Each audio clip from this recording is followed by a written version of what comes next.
নমস্কাৰ কি খবৰ মই নিৰঞ্জন বৰা মোৰ ইউটিউব চেনেল নিৰঞ্জন বৰালৈ আপোনালোক সকলোকে পুনৰবাৰ স্বাগতম জনাইছো যিহেতু বিএসএফ হেড কনষ্টেবলৰ পুষ্টখিনি মই কৈছিলো যে আপোনালোকৰ ফিজিক্যাল ষ্টাৰ্ট হ'ব 17 মাৰ্চ তাৰিখৰ পৰা ঠিক হয় হেইমতে 17 মাৰ্চৰ বিএসএফৰ ফিজিক্যাল ষ্টাৰ্ট হৈ গল যেহেতু এডমিট কাৰ্ডও আহিলে যোৱাকালি মই ভিডিও বনাইছো আপোনালোকে এতিয়াও যদি চোৱা নাই ভিডিও কিটা চাই লওক আপোনাৰ এডমিট কাৰ্ডখন আহিছে নেকি কেনেদৰে চেক কৰি থাকিব পাৰিব ফুল ডিটেইলছত ভিডিও বনাই থোৱা আছে ইয়াৰ আগৰ যোৱাকালি ভিডিও কিটা চাই ললে হ'ব তাতে আপুনি ভিডিও পাই যাব বিএসএফ আপোনালোকৰ ডাইৰেক্ট লিংকও পাই যাব কেনেদৰে এডমিট কাৰ্ডখন চেক কৰি থাকিব পাৰিব কেনেদৰে এডমিট কাৰ্ড ডাউনলোড কৰিব পাৰিব গোটেইখিনি তথ্য তাত দিয়া আছে এইটো ভিডিওত বিএসএফ হেড কনষ্টেবলৰ যেহেতু ওয়াটাৰ উইংস বা এসআই লেভেলৰ কম পোষ্টৰ কাৰণে কিছুমান পোষ্টৰ বিএসএফ হেড কনষ্টেবলৰ লগ পিছতে এপ্লাই হৈছিল যেহেতু বিএসএফ হেড কনষ্টেবলত 1526টা টোটাল পোষ্ট আছিল অল ইণ্ডিয়াৰ কাৰণে আৰু পোষ্টখিনি বহা চান্সও আছে আৰু কমা চান্স নাই বহা চান্স যেহেতু আছে সেইবাবে বহুত লাখ ক্যান্ডিডেটে এপ্লাই কৰিছে প্ৰথমতে যেহেতু ফিজিক্যাল টেষ্ট হ'ব আৰু ডকুমেন্ট ভেৰিফিকেশন হ'ব সেই কাৰণে আপোনালোকে ভালদৰে ফিজিক্যালটো প্ৰিপাৰেচন কৰিব লাগিব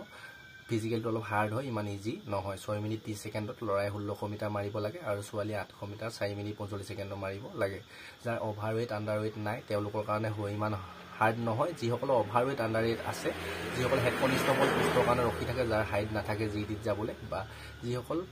মেন্টালি স্মাৰ্ট মানে আপোনাৰ পঢ়াত চোকা হয় তেওঁলোকে হেড কনষ্টেবলৰ চাকৰি পাবলৈ সক্ষম হয় হেইভাবে ফিজিক্যাল আগতে যেহেতু বিএসএফত নাছিলে আৰু সিআইএসএফত নাছিলে সিম্পল হাইট চেষ্টখিনি জুকিছিলে কিন্তু এতিয়া নতুনকে আপোনালোকৰ গোটেইখিনি কম্বাইন যেহেতু কৰিলে যিমানখিনি পাৰামিলিটাৰী ফোৰ্স আছে সকলোখিনিতে ফিজিক্যাল কৰি দিলে আৰু আসাম ৰাইফলৰ ক্লাৰ্কৰ পোষ্টগিটাও লগত সংযোজন কৰি দিলে সেইভাবে ফিজিক্যালটো অলপ ট্ৰাপ হ'ব আপোনালোকে ভালদৰে প্ৰিপাৰেচন কৰক এইটো ভিডিওত আপোনালোক ফিক্স ডেটটো কৈ দিম আপোনালোকৰ এডমিট কাৰ্ড কেতিয়া আহিব আৰু কেতিয়াৰ পৰা কেতিয়ালৈকে ৰেলীটো চলিব আপোনালোকে গোটেইখিনি তথ্য জানিব পাৰিব ভিডিওটো শেষলৈকে চাব আৰু ভিডিও নবনা মই একদম ফিক্স কে আপোনালোক কৈ দিলো যোনদিনা এডমিট আহে হেতু ডেটে আপোনালোক কৈ দিম ভিডিওটো শেষলৈকে চাব আৰু মোৰ চেনেলটো দেখিছে মই যিখিনি ইনফৰমেশন দি আহো প্ৰতিটো ইনফৰমেশন ৰিয়েলি হৈ গৈ আছে আপোনালোকে যদি কন্টিনিউ ভিডিও চাই আছে হয় নহয় কমেন্ট কৰি জনাব যিটো তাৰিখতে এডমিট আহিব বুলি কওঁ বা যিটো তাৰিখতে ৰিজাল্ট আহিব বুলি কওঁ বা যিটো এক্সপেক্টেড কাট অফ কওঁ হেতুৱে হ'বলৈ গৈ আছে নিশ্চয় আপোনালোকে কন্টিনিউ যদি ভিডিওখিনি চাই আছে নিশ্চয় দেখিছে সেইভাবে চেনেলটোৰ পৰা যদি সহায়ক হ'ব বুলি ভাবে বা আগন্তুক দিনত যদি চৰকাৰী চাকৰি এটা লওঁ বুলি যদি ভাবিছে যদি মোৰ চেনেলটোৰ পৰা গোটেই তথ্যখিনি জানি থাকিব বিচাৰে তেতিয়াহে সাবস্ক্ৰাইব কৰি ৰাখক মই নিজে জোৰ জবৰদস্তি কৰা নাই যে মোৰ চেনেলটো সাবস্ক্ৰাইব কৰক মই পইচা পাম এনেকুৱা কোনো ধৰণৰ কথা নহয় চেনেলটো যথেষ্টখিনি আপোনালোকে সাপোৰ্ট কৰিছে সাবস্ক্ৰাইবাৰ বহুত আছে মোৰ 10000 হ'বগিটা কিন্তু ভিউ কম আহে উপায় নাই যাৰ দৰকাৰ হ'ব বুলি ভাবে তেওঁলোকে নিশ্চয় ভিডিওখিনি চাই আৰু যিসকলে এতিয়াও চোৱা নাই যদি ভিডিওখিনি কন্টিনিউ চাই যায় আপোনালোকৰ চাকৰিৰ লগত যদি লাগি আছে সহায়ক হ'বই মই এটা 110% গ্যাৰান্টি দি আপোনালোকক ক'ব পাৰো এতিয়া মূল কথালৈ আহো আপোনালোকৰ বিএসএফ হেড কনষ্টেবলৰ এডমিট কাৰ্ড কেতিয়াৰ পৰা আহিব আপোনালোক কেতিয়ালৈকে চলিব আপোনালোকৰ ফিক্স ডেট হৈ গল আপোনালোকৰ বিএসএফ হেড কনষ্টেবলৰ এডমিট কাৰ্ড আহিব ফিজিক্যাল ষ্টাৰ্ট হ'ব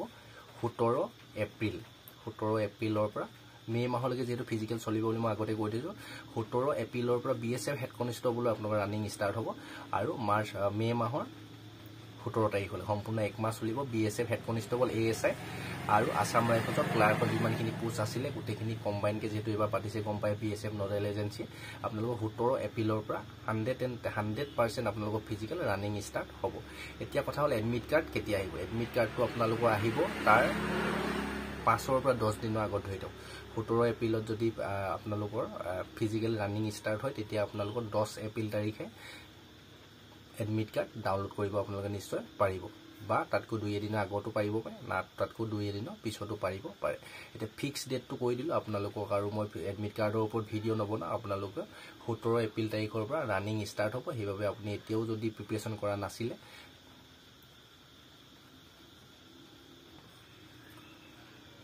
ভালদৰে প্ৰিপাৰেচন কৰক এতিয়াও যদি ৰানিংটো আপোনালোকৰ ওলোৱা নাছিলে 36ত যদি 1600 মিটাৰ লৰা হলে আৰু ছোৱালী হলে 4 মিনিট 45 সেকেন্ডৰ ভিতৰত 17 এপ্ৰিল তাৰিখৰ পৰা 100% আপোনালোকৰ ৰানিং ষ্টাৰ্ট হৈ যাব আৰু 17 মেলৈকে সম্পূৰ্ণ এক মাহ চলিব তাৰ ভিতৰতে যিকোনো এটা ডেটত আপোনাৰ ৰানিংটো পৰিব প্ৰথমতে মই কৈছো পিইটি ৰানিং হ'ব তাৰ পিছত পিএসটি হাইট চেষ্টখিনি জুকিব আৰু তাৰ পিছত লগালগ আপোনালোকৰ ডকুমেন্ট ভেৰিফিকেশন এদিনৰ পৰা দুদিনৰ ভিতৰত আপোনালোক গোটেই প্ৰসেসখিনি হ'ব হয়তো একেদিনাও হৈ যাব পাৰে চেণ্টাৰটোৰ লগতে কথা কামবিলাক যিমান ফাষ্ট কৰিব যদি আপোনালোকৰ কামবিলাক অলপ লেজি হয় ক্যান্ডিডেট যদি বেছি ভিৰ লাগে বেছি ক্যান্ডিডেট যদি ৰানিং কৰিবলৈ যায় তেতিয়া আপোনালোকৰ বা বেছি যদি কোৱালিফাই কৰে তেতিয়া হয়তো দুদিন লাগিব পাৰে সেইভাবে আপুনি ডকুমেন্টখিনি ৰেডি কৰিব লাগিব এইভাবে আগৰ মই যেহেতু বিএসএফ হেড কনষ্টেবলৰ ইণ্টাৰভিউ দিছোঁ য'ত নেকি কোৱালিফাই কৰিছোঁ ডকুমেণ্টৰ ওপৰত নেক্সট ভিডিঅ' লৈ আহিম আপুনি কি ডকুমেণ্ট এতিয়া ৰেডি কৰিব লাগিব সেইবাবে চেনেলটো ছাবস্ক্ৰাইব কৰি ৰাখিব আৰু এটা ধুনীয়া কমেণ্ট কৰিব মই এতিয়া ইনফৰমেশ্যনখিনি আপোনালোকৰ কামত আহিছে নাই তাৰ ওপৰত এটা কমেণ্ট কৰিবলৈ নাপাহৰিব আৰু যিমান লগৰ বন্ধু বান্ধৱী দাদা বাইদেউ আছে সকলোকে ভিডিঅ'টো শ্বেয়াৰ কৰি দিব যিসকলে BSF হেড কনষ্টেবলৰ ফিজিকেলৰ কাৰণে ৰখি আছিলে এডমিট কাৰ্ডৰ মোক বহুত কমেণ্ট কৰি থাকে যে এডমিট কাৰ্ড কেতিয়া দিব আপোনালোকৰ 17 এপ্ৰিলৰ পৰা 100% ৰানিং ষ্টাৰ্ট হ'ব 17 মে'লৈকে এক মাহৰ ভিতৰত যিকোনো এটা ডেটত আপোনাৰ ফিজিকেল পৰিব ৰানিং তাৰ 10 এপ্ৰিলৰ ভিতৰত আপোনালোকে এডমিট কাৰ্ড BSFৰ অফিচিয়েল ৱেবছাইটত ডাউনলোড কৰিব পাৰিব এতিয়া ইতিমধ্যে ৱাটাৰ উইংছ বা বিভিন্ন বিভাগৰ BSFৰ যিখিনি পোষ্টৰ এপ্লাই চলিছিলে তাৰ ইতিমধ্যে এডমিট কাৰ্ড আহি গৈছে আপোনালোকে এতিয়াও যদি গম পোৱা নাই যদি সেইখিনি পোষ্টত এপ্লাই কৰিছিলে এডমিট কাৰ্ড ডাউনলোড কৰি লওক আপোনালোকৰ মাৰ্চ মাহৰ 18 তাৰিখৰ পৰা ৰানিং ডেট কৰি চেনেলটো ছাবস্ক্ৰাইব কৰি ডেছক্ৰিপশ্যনৰ যিটো টেলিগ্ৰাম চেনেলৰ লিংক আছে টেলিগ্ৰাম চেনেলটো আপোনালোকে ফ'ল' কৰি থওক তাতে মই প্ৰতিটো ভিডিঅ'ৰ লিংক দি থওঁ গোটেইখিনি তথ্য ক্লিয়াৰ হৈ গ'ল আপোনালোকৰ এডমিট কাৰ্ড কেতিয়া আহিব কি হ'ব ইয়াৰ পিছতে ডকুমেণ্টৰ এটা ইম্পৰ্টেণ্ট খুব ডিটেইলছত ভিডিঅ' লৈ আহিম কি ডকুমেণ্ট এতিয়াৰ পৰা আপোনালোকে ৰেডি কৰিব লাগিব চেনেলটো ছাবস্ক্ৰাইব কৰি ৰাখিব সকলোৰ লগত শ্বেয়াৰ কৰিব ভিডিঅ'টো অকণমান সকলোৱে সুবিধা হোৱাকৈ লাইক কৰি দিব ইনফৰমেশ্যনখিনি পাই যদি ভাল লাগিলে নেক্সট আকৌ অন্য এটা অতি গুৰুত্বপূৰ্ণ ভিডিঅ' সৈতে আপোনালোকৰ সন্মুখত লগ পোৱাৰ প্ৰতিশ্ৰুতিয়ে ঘৰখন পৰিয়ালটো সমাজখন তথা দেশখনৰ উন্নতি হকে প্ৰতিটো ক্ষেত্ৰতে কাম কৰি যাওক আপোনালোকৰ লক্ষ্য উদ্দেশ্য সোনকালে পূৰণ হওক তাৰে কাৰণে ভগৱানৰ ওচৰত প্ৰাৰ্থনা জনাইছোঁ আজিৰ ভিডিঅ'টোৰ পৰা ইমানতে বিদায় লৈছোঁ ধন্যবাদ